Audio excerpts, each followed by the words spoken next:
सन 1845 में अमरीकी सहाफ़ी जॉन सॉल्वन ने एक कॉलम लिखा जिसका उन्वान था एनेक्सेशन यानी कब्जा।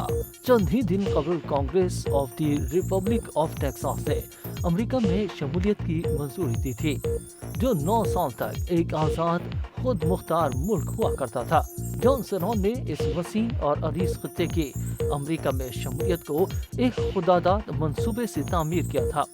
वाज़ेह रहे कि टेक्सास, जो एक जमाने में हिस्पानिया के ज़ेर तसल्लुत था, बाद में मैक्सिको का हिस्सा बना, लेकिन अमरीकी हुकूमत की हौसला अफजाई के सबब बहुत से अमरीकी शहरी इस इलाके में बसने लगे थे। 1836 में टेक्सास ने मैक्सिको से अलहदगी इख्तियार कर ली और बाद में अमरीका का हिस्सा बन गया।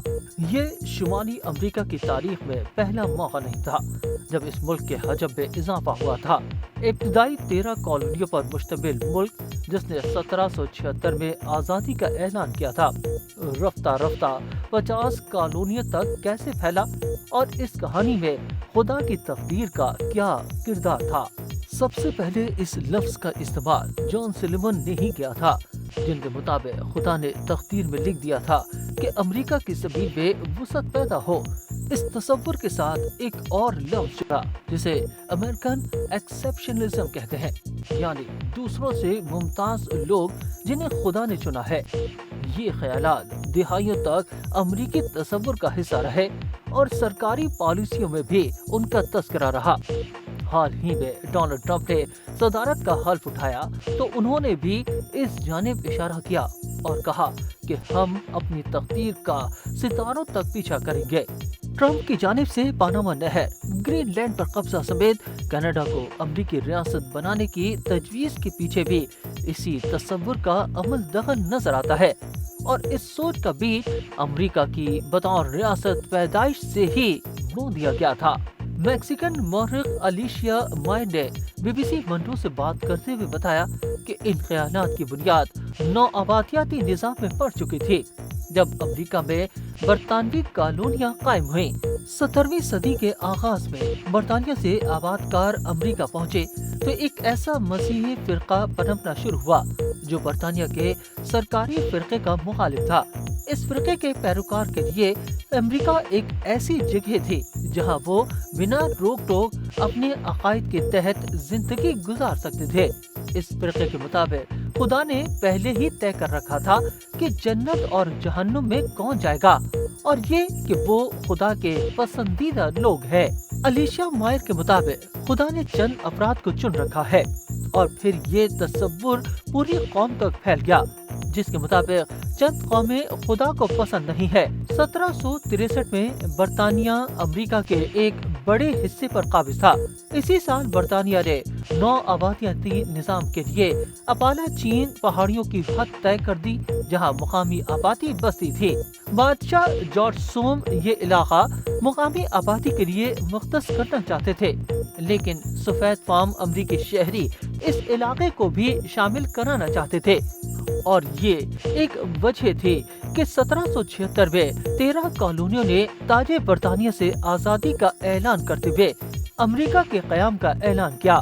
मजमूई तौर पर इन कॉलोनियों का हजम आज की अमरीकी रियासत के मुकाबले में 8 गुना कम था, लेकिन इस इनकलाब के रहनुमा समझे जाते थे कि ये इसराइल की बादशाहत है, वो इलाका जिसे खुदा ने अपने पैरोकारों के लिए चुन रखा है।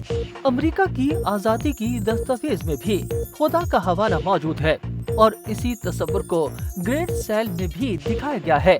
अमेरिका के बानियों में से एक थॉमस जेफरसन ने मुल्क के शहरियों को जंगलों बेआबान में इसराइल के बच्चों की तरह तस्वर किया। ग्रेट सेल अमेरिका के सदर का निशान भी है, जिसमें एक जानिब अकाब जबकि दूसरी जानिब इब्राहिम है, जिसमें मौजूदा आंक मुकद्दर में अमरीकी कामयाबी की अलामत है। अमेरिका ने 1803 में फ्रांस से न्यू ऑरलियंस खरीदने की पेशकश की थी। नेपोलियन बोनापार्ट ने जवाब में लुइसियाना की पेशकश की।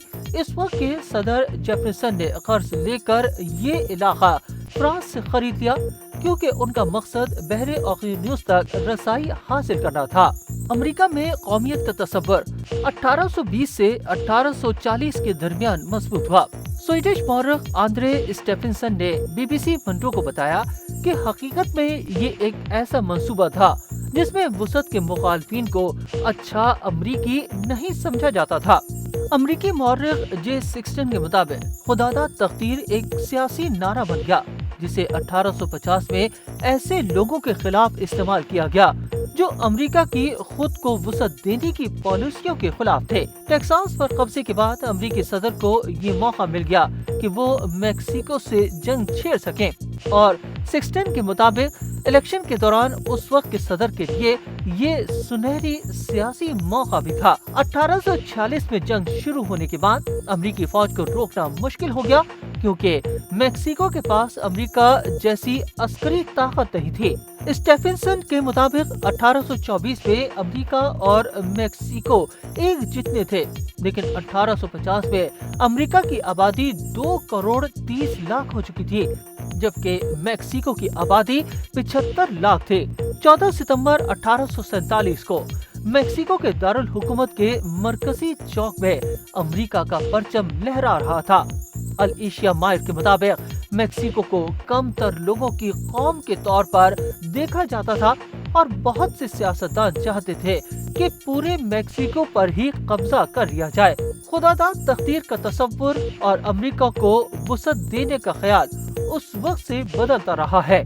सिक्सटन के मुताबिक जेफरसन ने मुकामी इंडियन आबादी को हटाया, लेकिन जैक्सन ने इस पॉलिसी को तेजतर कर दिया, जिसके बाद मेक्सिको के इलाकों का कंट्रोल हासिल किया गया।